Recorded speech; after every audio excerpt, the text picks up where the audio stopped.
আসে আমরা দেখব।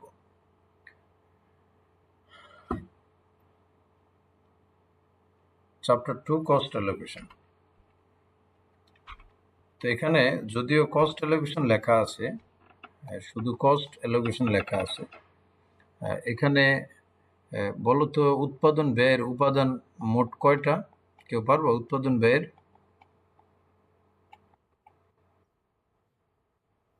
3টা। একটা হলো ম্যাটেরিয়াল, তারপরে 2 নম্বর হলো লেবার। বলো তার একটা কি? ওভারহেড। ঠিক আছে, তাহলে আমরা যে কস্ট অ্যালোকেশনের কথা বলতেছি, এটা মূলত ওভারহেড কস্ট অ্যালোকেশন। ঠিক আছে, ওভারহেড কস্ট অ্যালোকেশনটা এখানে ম্যাটেরিয়াল এবং লেবারের অ্যালোকেশনের প্রশ্ন আসবে না। এই ওভারহেড কস্ট অ্যালোকেশনটা আমরা করব। তো তার আগে কস্ট অ্যালোকেশনের যে প্রক্রিয়া বা পদ্ধতি অ্যাপ্রোচ, ওখানে যাওয়ার আগে আমরা দেখি যে কস্ট অ্যালোকেশন বলতে আসলে কি বোঝায়। কস্ট অ্যালোকেশন এটা একটা প্রক্রিয়া যেখানে আমরা identifying, accumulating, assigning cost to the cost object. এখানে দেখো একটা শব্দ দেয়া আছে কস্ট অবজেক্ট, অর্থাৎ কার জন্য এই ব্যয়গুলো হবে এটাকে আমরা কস্ট অবজেক্ট বলতেছি। অর্থাৎ এটা ডিপার্টমেন্টের জন্য হইতে পারে এই ব্যয়টা, এটা প্রোডাক্ট বা পণ্য ভিত্তিক হতে পারে, এটা প্রোগ্রাম ভিত্তিক হতে পারে, or a branch of a company, একটা কোম্পানির একটা শাখা হতে পারে। অর্থাৎ আমরা যে ওভারহেড কস্টটাকে বন্টন করব, অ্যাসাইন করব, কার কত, কোন ডিপার্টমেন্টের কত, কোন পণ্যের কত ওভারহেড, কোন প্রোগ্রামের জন্য কত ব্যয়, এই কোম্পানিটার কোন ব্রাঞ্চের জন্য কত ব্যয়, এই যে আলাদাভাবে করব, এটার জন্য আমরা আইডেন্টিফাই, অ্যাকুমুলেটিং এবং অ্যাসাইন করব কস্টটাকে।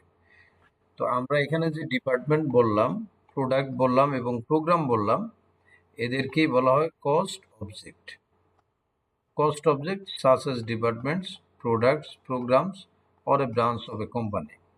অর্থাৎ ডিপার্টমেন্ট এ, বি, সি, কোন ডিপার্টমেন্টে কত টাকা হবে।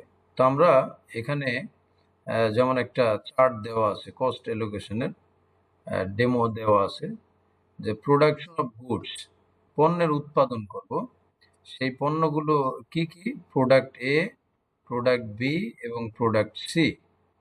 তাহলে আমরা যে ওভারহেড কস্টের কথা বলছি, এই অ্যালোকেটিং কস্ট ফর ইচ, এখানে আমরা দেখব যে প্রোডাক্ট এর জন্য ওভারহেড কত টাকা, প্রোডাক্ট বির জন্য ওভারহেড কত টাকা এবং প্রোডাক্ট সির জন্য ওভারহেড কত টাকা। তাহলে এইভাবে যখন পণ্যের ভিত্তিতে আলাদা আলাদা 3টা পণ্যের মধ্যে আমি এই ওভারহেড কস্টটাকে বন্টন করব, এই বন্টন করাটাকেই আমি অ্যালোকেশন বলতেছি। এই বন্টন করাটাকেই অ্যাসাইন বলা হয়। ঠিক আছে, আমি এটাকে বন্টন করব। তাহলে এখানে ম্যাটেরিয়াল বন্টনের প্রশ্ন নেই, ওভারহেড লেবার কস্ট বা শ্রম ব্যয় বা মজুরি, এগুলা বন্টনের কিন্তু কথা হচ্ছে না।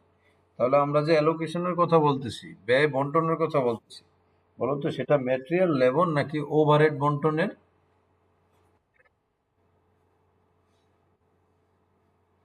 কোন কস্ট বন্টন করবো বলতো? হ্যাঁ, ওভারহেড কস্ট। ঠিক আছে, আচ্ছা। তাহলে আমরা যেমন একটা ইলাস্ট্রেশন 1-এ, এটা তোমাদের কাছে প্রশ্নটা হয়তো থাকবে, একটু পাশে রাখলে ভালো হয়। এতটুকু ধারণার উপরে আমরা এটা কমপ্লিট করতে পারবো আশা করি। ইলাস্ট্রেশন 1-এ IQIZ estimated its factory overhead for the next period at টাকা 1,60,000। এই যে দেখো ওভারহেডের কথা ধরা হলো, ওভারহেড 1,60,000 টাকা। It is estimated that 40,000 units will be produced at material cost of টাকা 2 লাখ। তাহলে 40,000 ইউনিট উৎপাদন হবে যেখানে ম্যাটেরিয়াল কস্ট যাবে 2 লক্ষ টাকা। এতটুকু পর্যন্ত ইউনিটের কথা বলা আছে 40,000 ইউনিট, আর ম্যাটেরিয়াল কস্টের কথা বলা আছে 2 লক্ষ টাকা, আর ফ্যাক্টরি ওভারহেডের কথা বলা আছে 1,60,000 টাকা। তো এখানে বাকি যে তথ্যগুলো আছে সেটা হলো production will require 40,000 man hours, শ্রম ঘন্টা। তাহলে সেখানে 40,000 ঘন্টা লাগবে at an estimated wage cost of টাকা 80,000। তাহলে এইখানে আরেকটা তথ্য দেওয়া আছে। তাহলে এই পর্যন্ত আমরা ৩টা তথ্য কিন্তু পাইলাম। সেটা হলো আমরা যে উৎপাদনের উপাদান ৩টা বলতেছি। একটা হলো ম্যাটেরিয়াল, তারপরে লেবার কস্ট, তারপরে ওভারহেড কস্ট। ম্যাটেরিয়াল কস্ট হলো ২ লক্ষ টাকা, লেবার কস্ট বা ওয়েস্ট কস্ট হলো ৮০,০০০ টাকা এবং ফ্যাক্টরি ওভারহেড কস্ট হলো ১,৬০,০০০ টাকা। মূলত এই অধ্যায়ে তাহলে আমরা বন্টন করব যেটা, সেটা হলো ওভারহেডের কস্টটা আমরা বন্টন করব। সাথে আরেকটা তথ্য দেওয়া আছে, machines will run for approximately 25,000 hours. Machine চলবে 25,000 ঘন্টা। এখন আমাদেরকে যেটা রিকোয়ারমেন্ট করতে হবে, বের করতে হবে, ক্যালকুলেট ফ্যাক্টরি ওভারহেড রেট। বলতো প্রশ্নে ফ্যাক্টরি ওভারহেড দেওয়া আছে না ফ্যাক্টরি ওভারহেড রেট দেওয়া আছে? শুধু ফ্যাক্টরি ওভারহেড দেওয়া আছে 1,60,000 টাকা। আর আমাদেরকে প্রশ্নে বললো ফ্যাক্টরি ওভারহেড রেট বা হার বের করার জন্য, হার বের কর। এখন হার বের করতে গিয়ে বলা আছে may be used in applying factory overhead to production on each of the following base. এই ফ্যাক্টরি ওভারহেড রেট বের করতে গিয়ে বেস ধরার জন্য বলা হয়েছে, বেস ম্যাটেরিয়াল কস্টকে বেস ধরতে বলছে। বেস বলতে ডাইরেক্ট লেবার কস্ট বেস হবে, তারপরে ডাইরেক্ট লেবার আওয়ার্স বেস হবে, তারপরে মেশিন আওয়ার্স বেস হবে। বলতো একটা ভবনের বা একটা ফাউন্ডেশনের বেস কোথায় থাকে, মাটির উপরে নাকি নিচে? নিচে থাকে। তাহলে ফর্মুলার মধ্যে আমরা যে ফ্যাক্টরি ওভারহেড রেট বের করব, এই রেটে যখন আমরা রেট বের করতে গিয়ে ফর্মুলা ব্যবহার করব, এই ফর্মুলার নিচে থাকবে বেস। তাহলে এখানে আমাদের বেস দেওয়া আছে মোট কয়টা? হ্যাঁ, হ্যাঁ, 6টা দেওয়া আছে প্রশ্নে। প্রশ্ন দেখে বলছো, প্রশ্ন আছে তোমার কাছে? আচ্ছা, যারা পাও নাই তারা আগামী 2-1 দিনের মধ্যে পাইবা, মানে কালকে বা পরশু দিনে। 2-1 জন মনে হয় বাকি আছে। আচ্ছা, তাহলে এই 6টা বেস দেওয়া আছে। ডাইরেক্ট ম্যাটেরিয়াল কস্ট, আমরা টার্গেট হলো আমরা ফ্যাক্টরি ওভারহেড রেট বের করবো। একটা করি তাহলে ইজি হবে। তো প্রথম বেস দেওয়া আছে ম্যাটেরিয়াল কস্ট, আমাদের টার্গেট হলো ফ্যাক্টরি ওভারহেড রেট বের করব। তাহলে ফর্মুলাটা হলো যে factory overhead rate equal estimated factory overhead. এই যে দেখো, এস্টিমেটেড, তারপরে ফ্যাক্টরি ওভারহেড, এই এস্টিমেটেড ফ্যাক্টরি ওভারহেড। আর প্রথম বেস বলা আছে কি ম্যাটেরিয়াল কস্ট। তাহলে ম্যাটেরিয়াল কস্ট ফর্মুলার কোথায় যাবে বলো তো? নিচে হবে। এবার ফর্মুলাটার ক্ষেত্রে খেয়াল করো, যদি এই বেস নিচে তো হইল, এই নিচে যেটা হবে এটা যদি টাকায় হয় তাহলে 100 দ্বারা গুণ হবে ফর্মুলার মধ্যে। আর যদি টাকা না হয়ে যদি ঘন্টা বা ইউনিট হয় তখন আর 100 দ্বারা গুণ হবে না। তাহলে ম্যাটেরিয়াল কস্ট যে দেওয়া আছে প্রশ্নের মধ্যে, ম্যাটেরিয়াল কস্ট 2 লক্ষ টাকা, 2 লক্ষ টাকা। তো যেহেতু টাকায় দেওয়া আছে তার মানে 100 দ্বারা গুণ হবে। তো আমরা এটার অ্যান্সারটা বের করি। তাহলে এস্টিমেটেড ফ্যাক্টরি ওভারহেড দেওয়া আছে 1,60,000 টাকা, আর এস্টিমেটেড ম্যাটেরিয়াল কস্ট দেওয়া আছে টাকা 2 লাখ। তাহলে 80%। এর মানেটা কি? এর মানে হলো এই 80% মানে কি? 80% তো আমরা রেট বের করলাম, ফ্যাক্টরি ওভারহেড রেট, কিন্তু এর মানেটা কি? মানে হলো ম্যাটেরিয়াল কস্ট যা হবে তার 80% হবে ফ্যাক্টরি ওভারহেড। এই ফর্মুলা থেকে বের করা রেটের অর্থটা বুঝতে পারছো কিনা দেখো। যা 80%-এর ব্যাখ্যাটা কি? ব্যাখ্যা হলো ম্যাটেরিয়াল কস্ট যত টাকা হবে তার 80% হবে ফ্যাক্টরি ওভারহেড। যেমন ম্যাটেরিয়াল কস্ট 2 লক্ষ টাকা, তাহলে 2 লক্ষ টাকা, 2 লক্ষ টাকা এর 80%, এই গুণ 80%। বলো তো এই 2 লক্ষ টাকার 80% কত টাকা? 1,60,000 টাকা। এই পার্সেন্টেই আমরা বের করছি। আমরা শুধু মানেটা বললাম যে আসলে 80% দ্বারা আমরা কি বুঝি। আরেকটা করি, এবার ডাইরেক্ট লেবার কস্ট দেওয়া আছে। তাহলে বলো তো ফর্মুলার মধ্যে ডাইরেক্ট লেবার কস্ট ফর্মুলার উপরে হবে নাকি নিচে হবে? এবার বলো ফর্মুলার সাথে 100 গুণ হবে কিনা? হবে, যেহেতু লেবার কস্ট টাকায় দেওয়া আছে, তো এই জন্য 100 দ্বারা গুণ হবে। তাহলে এইভাবে করলে পার্সেন্ট হবে 200%। তাহলে রেট আসছে ফ্যাক্টরি ওভারহেড রেট 200%। এর মানে কি? মানে হলো ডাইরেক্ট লেবার কস্ট যা হবে তার 200% হবে ফ্যাক্টরি ওভারহেড। তাহলে ডাইরেক্ট লেবার কস্ট আছে ৮০,০০০ টাকা।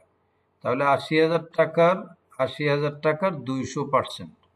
বলো তো ৮০,০০০ টাকার ২০০% কত টাকা হয়? ১,৬০,০০০ টাকা ফ্যাক্টরি ওভারহেড। তার মানে আমরা এই বেসগুলোর মানে হলো যে ফ্যাক্টরি ওভারহেডের সাথে কখনো ম্যাটেরিয়াল কস্টের আলোকে, কখনো লেবার কস্টের আলোকে আমরা ফ্যাক্টরি ওভারহেডটা মিন করছি। এবার মেশিন আওয়ারের ভিত্তিতে আমরা করব। বলো তো মেশিন আওয়ার দ্বারা ভাগ করলে ১০০ দ্বারা গুণ হবে কিনা?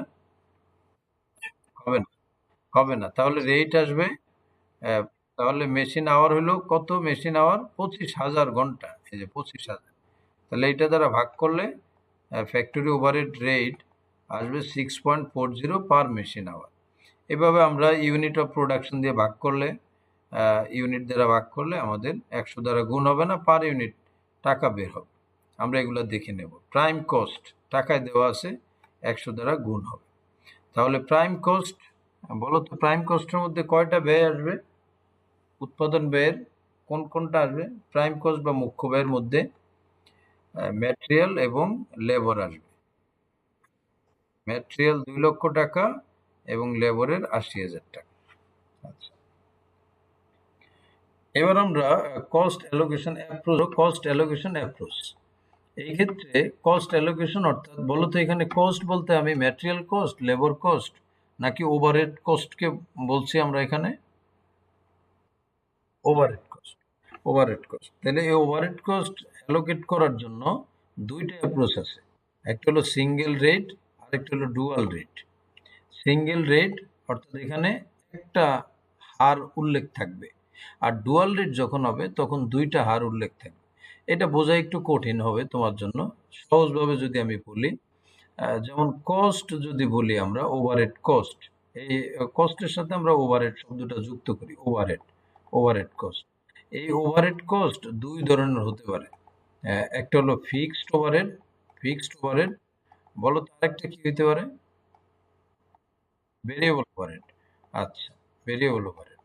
এখন এখান থেকে আমরা কস্ট পাইলাম, মানে ওভারহেড কস্ট দুই ধরনের পাওয়া গেল। একটা হলো ফিক্সড ওভারহেড আর একটা ভেরিয়েবল ওভারহেড।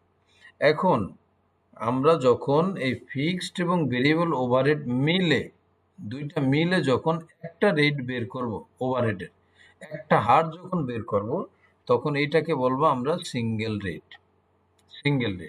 আর যখন ফিক্সডের জন্য একটা রেট, ভেরিয়েবলের জন্য আরেকটা রেট, বলো তো তখন এটাকে আমরা কি বলবো? Dual rate. ঠিক আছে, আশা করি সংক্ষেপে বুঝতে পারছো। এটার উপরে আমরা একটা ইলাস্ট্রেশন দেখব। সিঙ্গেল রেটের ফর্মুলা এখানে দেওয়া আছে। সিঙ্গেল রেট আমরা কিভাবে বের করব? তাহলে সিঙ্গেল রেট যে আমরা বের করব, বলো তো সিঙ্গেল রেটের মধ্যে এই যে ফিক্সড কস্ট এবং ভেরিয়েবল কস্ট দুইটাই আছে কিনা? ফর্মুলা দুইটাই আছে, অর্থাৎ দুইটা আমরা যোগ করে তারপরে ভাগ করব। ফর্মুলাটা যদি বড় মনে হয় তোমাদের কাছে, তাহলে একটা শব্দ যদি তুমি বাদ দাও অথবা না লেখো, মানে মনে রাখবা, হয়তো লিখলা না, তাহলে ছোট হয়ে যাবে। দেখো, বাজেটেড বাজেটেড বাজেটেড বাজেটেড, অর্থাৎ এখানে আমরা ফিক্সড কস্ট নিব বাজেটেড, টোটাল আওয়ার্স নিব budgeted, variable cost per hour নিব বাজেটেড, টোটাল আওয়ার্স নিব বাজেটেড। ঠিক আছে, অর্থাৎ সিঙ্গেল রেট বের করার সময় ফিক্সড রেট এবং ফিক্সড কস্ট এবং ভেরিয়েবল কস্ট যোগ করে তারপর আমরা এই টোটাল আওয়ার্স দ্বারা এটাকে ভাগ করব, তাহলে সিঙ্গেল রেট পাওয়া যাবে। আর যদি ডুয়াল রেট বের করতে চাই, তখন ফিক্সড কস্ট পার আওয়ার আলাদা বের হবে এবং তারপরে ভেরিয়েবল কস্ট পার আওয়ার আমরা আলাদা বের করব প্রত্যেক ডিভিশনের জন্য। আচ্ছা, তাহলে আমরা একটা ইলাস্ট্রেশন 2 তে যাই এবার। এখানে আমরা এই দুইটা রেটের অ্যাপ্লিকেশন পাবো।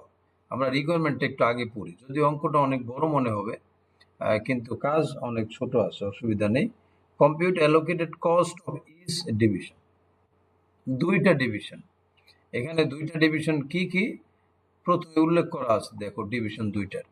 একটা ডিভিশন হলো মাইক্রো কম্পিউটার ডিভিশন, আরেকটা হলো পেরিফেরাল ইকুইপমেন্ট ডিভিশন।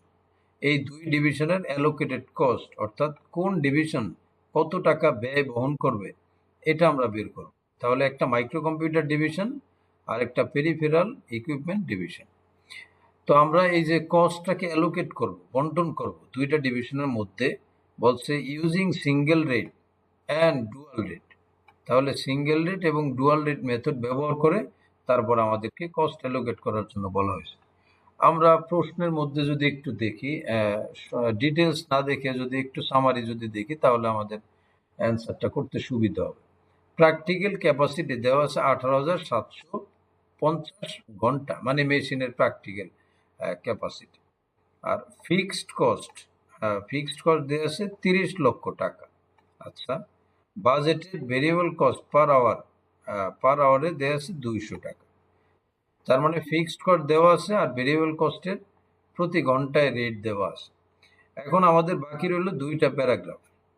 সেটা হলো এই যে এই প্যারাগ্রাফটা, এখানে budgeted uses quantity in hours, মানে কত ঘন্টা ব্যবহার করবে এটা দেওয়া আছে, বাজেটেড দেওয়া আছে, বাজেটেড। অর্থাৎ মাইক্রো কম্পিউটার ডিভিশন তারা 8,000 ঘন্টা ব্যবহার করবে, আর পেরিফেরাল ইকুইপমেন্ট ডিভিশন 4,000 ঘন্টা ব্যবহার করবে। বলতো এই 8,000 আর 4,000-এর তথ্যগুলো অ্যাকচুয়াল নাকি বাজেটেড? বাজেটেড। আর এই প্যারাগ্রাফটা দেখো শেষে, এই দুই ডিভিশনেরই actual usages in 2012 in hours. তারা সত্যিকার অর্থেই বাস্তবিকই তারা কত ঘন্টা ব্যবহার করে। তাহলে মাইক্রো কম্পিউটার ডিভিশন 9,000 ঘন্টা আর পেরিফেরাল ইকুইপমেন্ট ডিভিশনের 3,000 ঘন্টা। আর একটু খেয়াল করো, বাজেটেড টোটাল ঘন্টাও কিন্তু 12,000 ঘন্টা, মানে 8,000 আর 4,000 যোগ করলে। আর অ্যাকচুয়ালের টোটাল ঘন্টাও কিন্তু 12,000 ঘন্টা, 9,000 আর 3,000। কিন্তু পার্থক্যটা হলো মাইক্রো কম্পিউটার ডিভিশনের বাজেটেড ঘন্টা ছিল হলো 8,000 ঘন্টা, সে 1,000 ঘন্টা বেশি ব্যবহার করছে। আর পেরিফেরাল ইকুইপমেন্ট ডিভিশনের বাজেটেড ঘন্টা ছিল 4,000 ঘন্টা। বলো তো সে 4,000 ঘন্টা ব্যবহার করছে না 3,000 ঘন্টা ব্যবহার করছে? 3,000 ঘন্টা, ঠিক আছে। আচ্ছা, এখন আমরা এই তথ্যগুলো দিয়ে আমরা এই কস্ট অ্যালোকেট করব। প্রথমে সিঙ্গেল রেট, ফর্মুলাটা তো আমি লিখছিলাম, এখন মানগুলো আমরা বসাই। তাহলে আমরা ফিক্সড কস্ট দেওয়া আছে কত? 30 লক্ষ টাকা। বলো তো সিঙ্গেল রেট বের করার সময় আমরা ফিক্সড কস্ট এবং ভেরিয়েবল কস্ট বা ঘন্টা, এই টোটাল টাকাগুলো আমরা নিব অ্যাকচুয়াল নাকি বাজেটেড? বাজেটেড, হ্যাঁ। আচ্ছা, তাহলে ফিক্সড কস্ট বাজেটেড 30 লক্ষ টাকা। বলো তো বাজেটেড টোটাল আওয়ার্স, ওই যে মাইক্রো কম্পিউটার এবং পেরিফেরালের টোটাল ঘন্টা দেওয়া ছিল কত? 200, সরি 12,000 ঘন্টা। দুইটারই এখানে বলা আছে কি বাজেটেড ওয়ান ডিভিশন আওয়ার্স নাকি টোটাল আওয়ার্স? Total hours. এই প্রশ্নে দেখো, এই যে budgeted hours, budgeted total hours কত ঘন্টা? 12,000 ঘন্টা। আর বাজেটেড ভেরিয়েবল কস্ট প্রতি ঘন্টায় 200।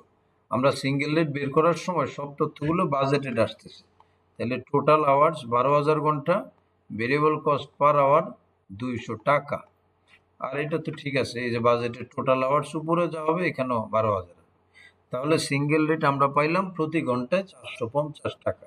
বলো তো এই যে প্রতি ঘন্টায় 450 টাকা ওভারের ব্যয় হবে, এটার মধ্যে ফিক্সড এবং ভেরিয়েবল দুইটা আছে নাকি শুধু একটা বের হয়েছে?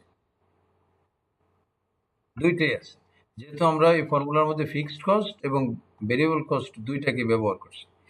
এখন আমরা যদি অ্যালোকেট করি, খেয়াল করো, সাপোর্ট কস্ট অ্যালোকেটেড, এটাকে আমরা অ্যালোকেট করব দুই ডিভিশনের মধ্যে সিঙ্গেল রেট ব্যবহার করে। তাহলে আমাদের সিঙ্গেল রেটটা কত? প্রতি ঘন্টায় 450 টাকা।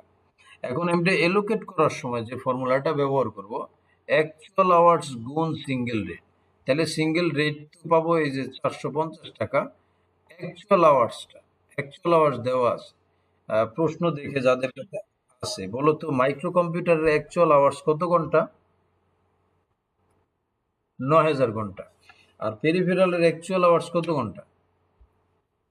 3,000 ঘন্টা। তাহলে এই 9,000 ঘন্টা গুণ 450 আর 3,000 ঘন্টা গুণ 450। এই তাদের অ্যালোকেটেড কস্ট, সাপোর্ট ডিপার্টমেন্টের অ্যালোকেটেড কস্ট এটা আমরা সিঙ্গেল রেটে করলাম। এবার আমরা ডুয়াল রেট ব্যবহার করব। ডুয়াল রেটের সময় প্রথমেই আমাদের budgeted fixed cost per hour বের করতে হবে।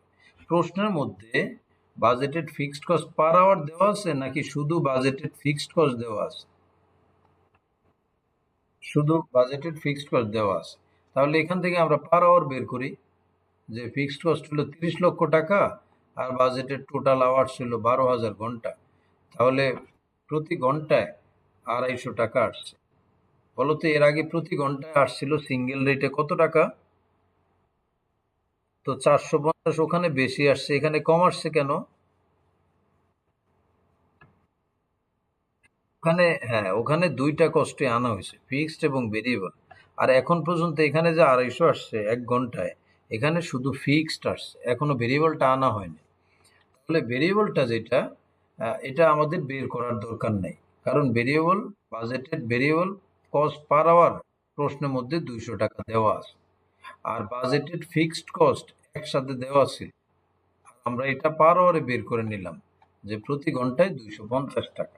আচ্ছা, তাহলে এখানে দেখো এখন 450 হয়েছে কিনা, যে ফিক্সড হইলো প্রতি ঘন্টায় 250 টাকা আর ভেরিয়েবল হইলো প্রতি ঘন্টায় 200 টাকা। বলো তো দুইটা যোগ করলে কত হয়? 450 টাকা। এখন এই যে, এখন তাইলে আমাদের রেট কয়টা হলো? একটা রেট না দুইটা রেট হয়েছে?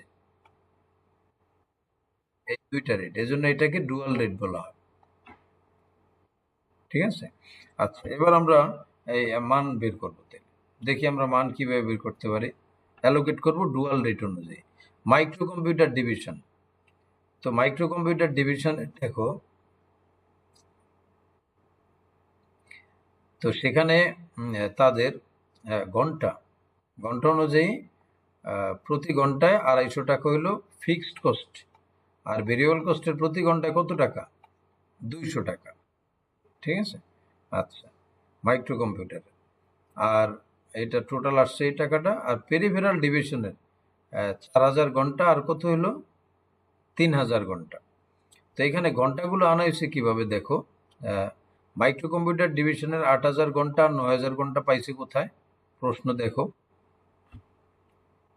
এই এই মাইক্রো কম্পিউটার ডিভিশনের এই যে 8000 ঘন্টা, হুম, বাজেটেড। আর মাইক্রো কম্পিউটার ডিভিশনের অ্যাকচুয়াল আওয়ার্স কত? 9000 ঘন্টা। ঠিক আছে?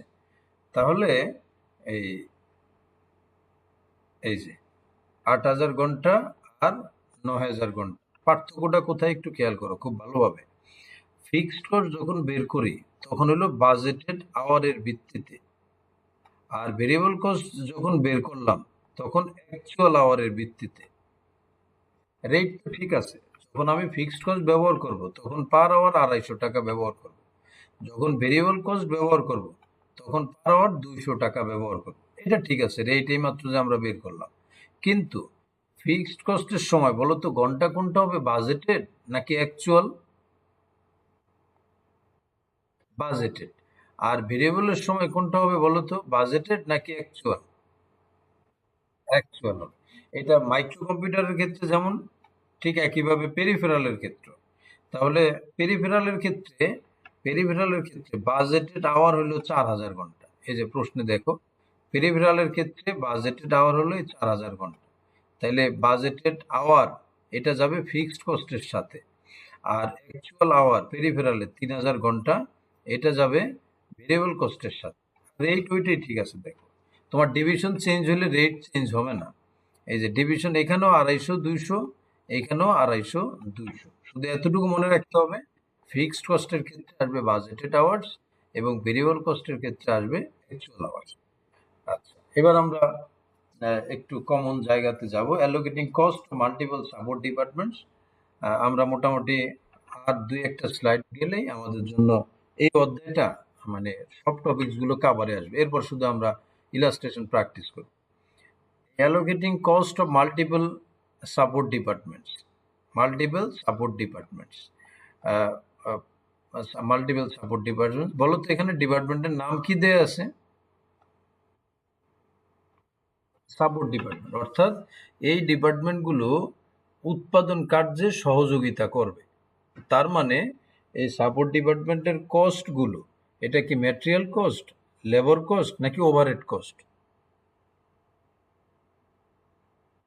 Overhead cost.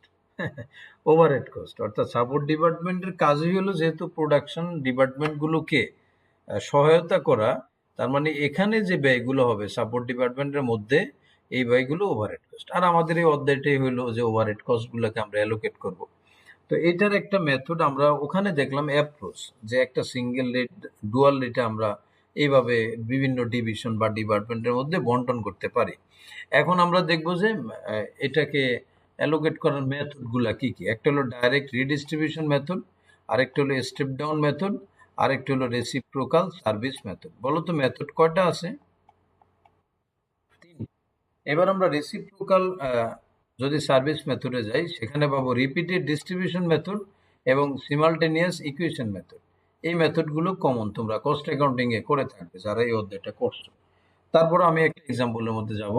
এই নামগুলো যদি মনে না থাকে দরকার নেই, আমরা এক্সাম্পলে গেলে আমাদের জন্য সহজ হবে। ইলাস্ট্রেশন 3, মেঘনা limited has 3 production department and 2 support departments. The following data are collected for the month of June 2020.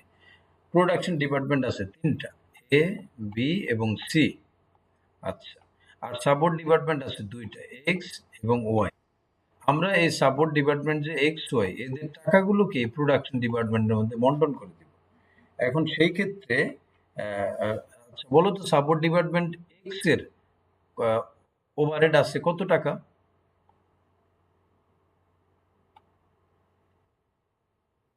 হ্যাঁ, এক্স এর আছে 1400 আর ওয়াই এর আছে 2800। ঠিক আছে? তাহলে এই ব্যয়গুলো আলটিমেটলি সাপোর্ট ডিপার্টমেন্টেই থাকবে নাকি এই ব্যয়গুলো প্রোডাকশন ডিপার্টমেন্টগুলোর মধ্যে বন্টন হবে? বন্টন হবে। এখন আমাদেরকে বন্টন করার জন্য show the allocation of support department overhead, support department ওভারহেডের অ্যালোকেশনটা দেখান ইউজিং ডাইরেক্ট মেথড। এখানে ডাইরেক্ট মেথড ব্যবহার করতে বলছে। আর যখন ডাইরেক্ট মেথড থাকে তখন পার্সেন্টেজগুলো দেখো যে কিভাবে থাকে। অর্থাৎ এক্স সাপোর্ট ডিপার্টমেন্টের টাকা বন্টন হবে এ বি সি এর মধ্যে। এই যে এ পাবে 20%, বি পাবে 40%, সি পাবে 40%। বলতো এক্স এর যে টাকা মানে 1400 টাকা বন্টন হবে তিনটা প্রোডাকশন ডিপার্টমেন্টের মধ্যে। সেখানে পার্সেন্টগুলো যোগ করলে কত পার্সেন্ট হয়? 20%, 40% আর 40, 100%। একইভাবে ওয়াইয়ের যে বন্টন হবে সেই ক্ষেত্রে 30%, 40 এবং 30%, এখানেও 100%। এবার আমরা বন্টন করি, দেখো তাহলে 1400 টাকা যখন বন্টন হয়ে যাবে তখন আমরা এটাকে মাইনাস ফিগারে লিখব। আর বন্টন করব কিভাবে? এই 1400 টাকার 20%, কত টাকা? 280 টাকা। 1400 টাকার 40%, 560 টাকা। এটার 40%, 560 টাকা। ঠিক আছে? এইভাবে আমরা 1400 টাকা বন্টন হলো এবং 2800 টাকাকে সরাসরি, এই যে ডাইরেক্ট মেথড, সরাসরি প্রোডাকশন ডিপার্টমেন্টগুলোর মধ্যে নির্ধারিত পার্সেন্টেজ অনুযায়ী বন্টন করব। এবার প্রোডাকশন এ ডিপার্টমেন্টের কস্ট ছিল 4000 টাকা। এবার সাপোর্ট ডিপার্টমেন্ট এক্স এবং ওয়াই থেকে ব্যয় সংযুক্ত হয়ে প্রোডাকশন ডিপার্টমেন্টের ব্যয় হলো 5120 টাকা। এভাবে বি এবং সি এর আমরা ব্যয় বের করব। তাহলে এই বন্টন করার পরে সাপোর্ট ডিপার্টমেন্টের যে 1400 আর 2800 টাকা ব্যয় এখন আর থাকবে না, জিরো হবে। তাহলে এই ডাইরেক্ট মেথডটা বুঝতে পারছো আশা করি সবাই। যে পার্সেন্ট দেয়া থাকবে এই পার্সেন্ট অনুযায়ী শুধু বন্টন করে দিতে হবে আমাদের। আচ্ছা, এবার আমরা আরেকটা কনসেপ্ট নিব, সেটা হলো সবসময় এরকম পার্সেন্ট দেওয়া থাকবে না। মানে সাপোর্ট ডিপার্টমেন্টের কস্ট যে প্রোডাকশন ডিপার্টমেন্টের মধ্যে যে বন্টন হবে, পার্সেন্ট যেমন এখানে 20%, 40 বা 30% দেওয়া আছে, এইভাবে পার্সেন্ট দেওয়া থাকবে না। তখন আমরা এই কোন ব্যয় কিসের ভিত্তিতে বন্টন হয় এটা আমাদের মনে রাখতে হবে। যেমন টাইপস অফ ওভারহেড, অর্থাৎ ওভারহেড যদি হয় রেন্ট, রেটস, ট্যাক্স, ডেপ্রিসিয়েশন, মানে এই ধরনের যদি ওভারহেড হয় তাহলে বন্টন হবে কিসের ভিত্তিতে বলো তো? ফ্লোর এরিয়ার ভিত্তিতে। হ্যাঁ, ধরো ওভারহেডের নাম লাইটিং কস্ট হইলো, ধরো এটা একটা ওভারহেড। এটা বন্টন হবে যে কোন ডিপার্টমেন্ট কয়টা লাইট পয়েন্ট ব্যবহার করছে অথবা এরিয়া অকুপাইড। আমরা দুই একটা দেখে তারপরে সামনে যাব। তারপরে ধরো ইলেকট্রিক পাওয়ার বা ইলেকট্রিসিটি বিল, এইটা একটা যদি ওভারহেড হয়, এটা বন্টন হবে কিলোওয়াট আওয়ারের ভিত্তিতে। কোন ডিপার্টমেন্ট, কোন ডিভিশন কত কিলোওয়াট ওয়াট আওয়ার ব্যবহার করছে। আচ্ছা, আরো দুই একটা দেখি সুপারভিশন, পার্সোনাল স্টাফ, তারপর ক্যান্টিন এক্সপেন্স, গ্রুপ ইন্স্যুরেন্স, এগুলা বন্টন হবে নাম্বার অফ এমপ্লয়িজ, কর্মীর সংখ্যা কয়জন, কোন ডিপার্টমেন্ট কয়জন কর্মী কাজ করে তার ভিত্তিতে এগুলা বন্টন হবে। আরো এখানে অনেকগুলো দেওয়া আছে, এটা আমরা স্লাইড গ্রুপে শেয়ার করে দেব, ওখান থেকে তোমরা এখানে দেখে নিবা যে কোনটা কিসের ভিত্তিতে বন্টন হবে। অ্যাডভার্টাইজিং এক্সপেন্স, বলো তো এটা কিসের ভিত্তিতে বন্টন হবে? সেলস ভ্যালুর ভিত্তিতে। তাহলে তোমরা এখান থেকে এই এটা দেখে নিও। আমরা এবার ইলাস্ট্রেশন 4 এ যাব। অ্যাপরশন দ্য ওভারহেডকে বন্টন করুন অ্যামাং প্রোডাকশন ডিপার্টমেন্ট এবিসি ডিপার্টমেন্টের মধ্যে, ABC and service department D. তাহলে এটার মধ্যে বন্টন করতে বলছে ওভারহেডগুলোকে। একটু খেয়াল করো প্রশ্নটা। এর আগেরটা ছিল যে সার্ভিস ডিপার্টমেন্ট বা প্রোডাকশন সাপোর্ট ডিপার্টমেন্ট, মানে এক্স আর ওয়াই টাকাগুলোকে আমরা বন্টন করছি এ বি সির মধ্যে। এখন এখানে ওভারহেডগুলো একসাথে দেওয়া আছে, এটাকে বন্টন করতে বলছে প্রোডাকশন ডিপার্টমেন্ট এবিসি এবং সার্ভিস ডিপার্টমেন্ট ডি। মানে এর আগে যে সাপোর্ট ডিপার্টমেন্টের জন্য 1,400 এবং 2,800 টাকা আলাদা বলা ছিল, এখানে এটা বলা নেই। এখানে সব ডিপার্টমেন্টগুলোর মধ্যে বন্টন করতে বলছে, মানে একসাথে দেওয়া আছে। অর্থাৎ যদি দেখি আমরা ওয়ার্কস ম্যানেজার স্যালারি 4,000 টাকা, এটা একটা ওভারহেড। এখন এই 4,000 টাকা প্রোডাকশন ডিপার্টমেন্টের এ, বি, সি এবং সার্ভিস ডিপার্টমেন্টের ডি, কোন ডিপার্টমেন্ট কত টাকা বহন করবে এটা আমাদেরকে বন্টন করতে বলছে। যেমন ক্যান্টিন এক্সপেন্স 12,000 টাকা, এই 12,000 টাকা এই মোট 4টা ডিপার্টমেন্ট, প্রোডাকশনের 3টা এবং সার্ভিসের যে একটা, কে কত টাকা বহন করবে এইটা আমাদেরকে বন্টন করতে হবে। তাহলে এটা বন্টন করতে গেলে আমরা এইমাত্র যে দেখলাম এই বেজটা জানতে হবে যে কোনটাকে কিসের ভিত্তিতে বন্টন করব। তাহলে বেজ জানার জন্য আমাদেরকে এই পার্টিকুলার্সগুলো দেখতে হবে। যেমন প্রথমে নাম্বার অফ এমপ্লয়িজ দেওয়া আছে, কর্মীর সংখ্যা। বলো তো প্রোডাকশন ডিপার্টমেন্ট বি কয়জন কর্মী আছে? প্রোডাকশন ডিপার্টমেন্ট বিতে 8 জন। আচ্ছা, তাহলে প্রথম তথ্য হলো নাম্বার অফ এমপ্লয়িজ। এবার দ্বিতীয় তথ্য হলো এরিয়া অকুপাইড স্কোয়ার ফিট, মানে কোন ডিপার্টমেন্ট কতটা এরিয়া ভোগ করে, কতটা এরিয়া নিয়ে তাদের কাজ। তাহলে এই 2,000 3,000 এগুলা কি টাকা না স্কোয়ার ফিট? স্কোয়ার ফিট, আচ্ছা স্কোয়ার ফিট। এরপরে দিয়েছে ভ্যালু অফ প্লান্ট, স্থায়ী সম্পদের মূল্য 75,000 টাকা, 1,00,000 টাকা, 25,000। বলো তো ভ্যালু অফ প্লান্ট নাই কোন ডিপার্টমেন্টের? এরপরে ওএস দেওয়া আছে, হর্স পাওয়ার দেওয়া আছে, হ্যাঁ 331, এগুলা ইউনিট দেওয়া আছে। আচ্ছা, এবার আমরা বন্টনটা শুরু করি। বন্টনটা শুরু করার আগে আমরা এইভাবে যদি টাকাগুলোকে নেই তাহলে ক্যালকুলেশন করতে অনেক সময় লাগবে। আমরা একটা শুধু দেখাই। তোমরা বলো তো যে নাম্বার অফ এমপ্লয়ি আমরা যদি রেশিও বানাই 16, 8, 4, 4, বলো তো এটারে কত রেশিও বানানো যায়? এটা বানানোর জন্য সবচেয়ে ছোট সংখ্যা দিয়ে বাকিগুলাকে ভাগ করবা। বলো তো এই 16, 8, 4, 4 এর মধ্যে সবচেয়ে ছোট সংখ্যা কত? 4, 4। তাহলে 16কে 4 দ্বারা ভাগ করো, তাহলে কত হবে? 4। এবার 8কে 4 দ্বারা ভাগ করো, কত হবে? আর এখানে কত হবে? 1। এখানে কত হবে? 1। তাহলে এই রেশিওতে আমরা বন্টন করবো, এই যে 4:2:1:1। ঠিক আছে? আচ্ছা, তাহলে প্রথম আমাদের ওভারহেডের নাম হলো works manager salary. Works manager salary বন্টন হবে কিসের ভিত্তিতে বলো তো? নাম্বার অফ এমপ্লয়ির ভিত্তিতে। তাহলে পাওয়ার নামক ওভারহেড বন্টন হবে হর্স পাওয়ারের ভিত্তিতে। হর্স পাওয়ারের সার্ভিস ডিপার্টমেন্টের নাই, এই যে প্রশ্নের মধ্যে দেখো এখানে নাই, এজন্য ওইটা জিরো আসছে। ঠিক আছে। আচ্ছা, কন্ট্রিবিউশন টু প্রভিডেন্ট ফান্ড বন্টন হবে ওয়েজের ভিত্তিতে। প্লান্ট মেনটেন্যান্স বন্টন হবে ভ্যালু অফ প্লান্টের ভিত্তিতে। আচ্ছা, ভ্যালু অফ প্লান্ট যেমন সার্ভিস ডিপার্টমেন্টের নাই, যেটা নাই ওইটা তুমি নিবা না। বলো তো ক্যান্টিন এক্সপেন্স বন্টন করছে কিসের ভিত্তিতে? এমপ্লয়ের ভিত্তিতে। রেন্ট এক্সপেন্স বন্টন করছে কিসের ভিত্তিতে? Area occupied. তাহলে আমরা একদিকে আমরা বেসগুলো ঠিক করলাম এবং বেজের রেশিওগুলো আমরা ব্র্যাকেটে লিখলাম প্রশ্ন থেকে। এবার আমরা টাকাগুলোকে বন্টন করে দেব। তো বন্টন করতে গেলে বলো তো 4000কে আমরা ভাগ করব কত দিয়ে? 8 দিয়ে ভাগ করব। 4 যোগ 2 যোগ 1 যোগ 1, 8 দিয়ে ভাগ করব।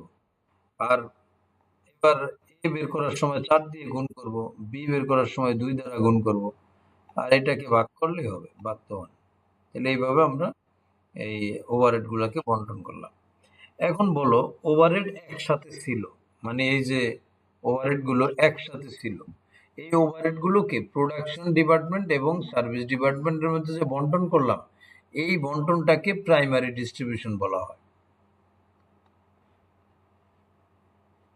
বলো তো এই বন্টনকে কি বলা হয়? প্রাইমারি ডিস্ট্রিবিউশন মানে একটা ওভারহেডের টাকা একসাথে ছিল, প্রোডাকশন ডিপার্টমেন্ট এবং সার্ভিস ডিপার্টমেন্টের মধ্যে যদি আমরা বন্টন করে দেখাই, এই বন্টনটাকে প্রাইমারি ডিস্ট্রিবিউশন বলে। আর এবার যেমন এই আমাদের অ্যান্সার শেষ ইলাস্ট্রেশন 4 এর। এখন সার্ভিস ডিপার্টমেন্টে কিছু টাকা আসছে, যেমন এই যে সার্ভিস ডিপার্টমেন্ট মানে ডি, এই যে 500 টাকা, 600 টাকা, 1500, 500, এই যে সার্ভিস ডিপার্টমেন্টের টাকাগুলো আসছে, এই টাকাগুলোকে এখন যদি আমি প্রোডাকশন ডিপার্টমেন্টের মধ্যে এবিসির মধ্যে যদি বন্টন করে দেই, তাহলে এটাকে আমি কি ডিস্ট্রিবিউশন বলবো? Secondary distribution. বুঝতে পারছো সবাই যে ওভারহেডের প্রাইমারি ডিস্ট্রিবিউশন কোনটা আর সেকেন্ডারি ডিস্ট্রিবিউশন কোনটা? জি, ধন্যবাদ। এবার আমরা আর একটা ইলাস্ট্রেশন 5 দেখে শেষ করব। একটু 5 থেকে 7 মিনিট থাকো তোমরা। Illustration 5, alpha limited has 3 production department. 3টা প্রোডাকশন ডিপার্টমেন্ট আছে, এ, বি এবং সি। আর 2 সার্ভিস ডিপার্টমেন্টস, 2টা সার্ভিস ডিপার্টমেন্ট আছে, এক্স আর ওয়াই। এখন খেয়াল করো প্রশ্নের মধ্যে কোন ডিপার্টমেন্টের কত টাকা ওভারহেড 24,000, 28,000, 15,000, 9,000 এবং 12,000 দেওয়া আছে। বলো তো প্রশ্নের মধ্যে অলরেডি কোন ডিস্ট্রিবিউশন করা আছে? প্রাইমারি না সেকেন্ডারি? কোন ডিস্ট্রিবিউশন করা আছে অলরেডি বলো তো? প্রাইমারি না? না না, কোনটা বলো? প্রাইমারি ডিস্ট্রিবিউশন করা আছে, অর্থাৎ ওভারহেডগুলো আমাদেরকে আলাদা আর ডিপার্টমেন্ট ভিত্তিক বন্টন করতে হয় নাই, যে প্রোডাকশনের কে কত টাকা পাবে, সার্ভিসের কে কত টাকা পাবে, এখানে বন্টন করা আছে। অর্থাৎ প্রাইমারি ডিস্ট্রিবিউশন প্রশ্নের মধ্যেই দেওয়া আছে। এখন আমাদেরকে যে ডিস্ট্রিবিউশন করতে হবে এটা কি প্রাইমারি না সেকেন্ডারি? অর্থাৎ আমরা এখন ডিস্ট্রিবিউশন করব কি? আমরা ডিস্ট্রিবিউশন করব হলো যে এই যে সার্ভিস ডিপার্টমেন্টের 9,000 টাকা এবং 12,000 টাকা, এই সার্ভিস ডিপার্টমেন্টের এই টাকাগুলো কোথায় যাবে বলো তো? প্রোডাকশন ডিপার্টমেন্টের মধ্যে এবিসিতে যাবে। তাহলে আমরা প্রাইমারি ডিস্ট্রিবিউশন করব না সেকেন্ডারি ডিস্ট্রিবিউশন করব? Secondary distribution. এই সেকেন্ডারি ডিস্ট্রিবিউশন করার জন্যই আমাদেরকে রিপিটেড ডিস্ট্রিবিউশন মেথড ব্যবহার করার জন্য বলা হয়েছে, রিপিটেড ডিস্ট্রিবিউশন মেথড। তাহলে বলো তো আমাদের প্রশ্নের মধ্যে যে মেথডগুলো ছিল, direct method, step down method, reciprocal method, তারপরে সিমালটেনিয়াস ইকুয়েশন মেথড, তারপরে রিপিটেড ডিস্ট্রিবিউশন মেথড, এই সকল মেথডগুলো প্রাইমারি ডিস্ট্রিবিউশনের জন্য না সেকেন্ডারি ডিস্ট্রিবিউশনের জন্য? কে পারবা? এই সকল মেথডগুলো কি ডিস্ট্রিবিউশনের জন্য, প্রাইমারি না সেকেন্ডারি?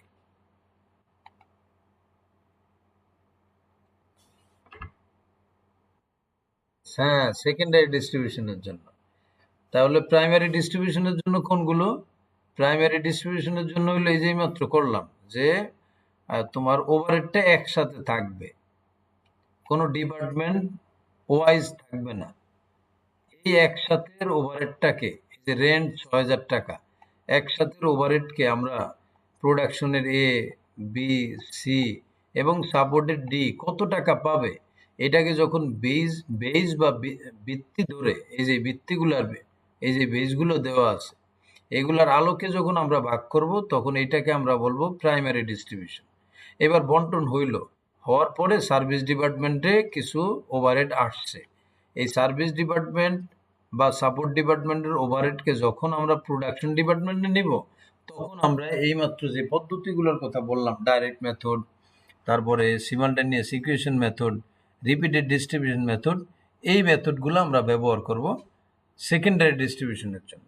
আচ্ছা, প্রাইমারি আর সেকেন্ডারি নিয়ে তোমার খুব সমস্যা হবে না, এটা বোঝার জন্য আমি বারবার এটাকে বলতেছি।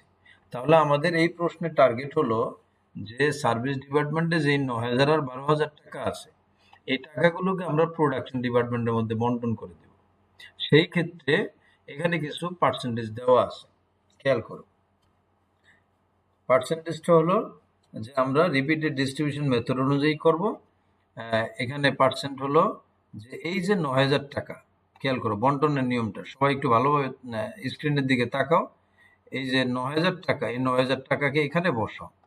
এখানে যদি বসাই, বলো তো ৯,০০০ টাকার, তখন এইটা ভুলে যাও, এটা বাদ দাও। ৯,০০০ টাকাকে যদি এখানে বসাই, বলো তো ৯,০০০-এর এইটার এ পাবে কত পার্সেন্ট? 20%। বি পাবে কত পার্সেন্ট? সি পাবে কত পার্সেন্ট? আর ওয়াই পাবে কত পার্সেন্ট? এই জায়গাটা তুমি খেয়াল করো। অর্থাৎ রিপিটেড ডিস্ট্রিবিউশন মেথডে আমরা যেটা করতেছি যে ৯,০০০-কে শুধু প্রোডাকশন ডিপার্টমেন্টের মধ্যে বন্টন করতে পারছি না। প্রাথমিকভাবে তার 10%ও কাকে দেয়া লাগতেছে? আরেকটা সার্ভিস ডিপার্টমেন্টকে 10%। এইভাবে ১২,০০০ যখন বন্টন করবে, এই খালি জায়গায় ১২,০০০ রাখো। ১২,০০০ বলো তো ১২,০০০-এর কত পার্সেন্ট ওয়াই ডিপার্টমেন্ট পাবে, এক্স ডিপার্টমেন্ট পাবে? 20%। আচ্ছা, এইভাবে যদি আমরা বন্টনটা শুরু করি, দেখো, খেয়াল করো, তাহলে আমি এখান থেকেই সরাসরি দেখাই, মানে অ্যান্সার যেটা একসাথে আসছে এখান থেকে আমি দেখ। তাহলে এই যেটা বন্টন হবে, এই ৯,০০০ তো বন্টন হবে। বন্টন হওয়া মানে হলো, বলো তো বন্টন হইলে এই টাকাটা থাকবে, টোটালটা মাইনাস হয়ে যাবে। এই মাইনাস দিয়ে লেখো, এই মাইনাস ৯,০০০ দিয়ে এবার পার্সেন্ট গুলো বসায় দাও, মানে এই যে পার্সেন্ট গুলো বরাবর 20%, 40%, 30%। আর এইটার জন্য ওয়াই ডিপার্টমেন্টে যাবে 10%। তাহলে ৯,০০০-এর 10% কত? ৯০০। এবার ৯,০০০ টাকা কিন্তু বন্টন হয়ে গেছে। এবার ১২,০০০ আছে না, ১২,০০০-এর সাথে আরো ৯০০ যোগ হয়েছে, হয়ে টোটাল কত হইলো?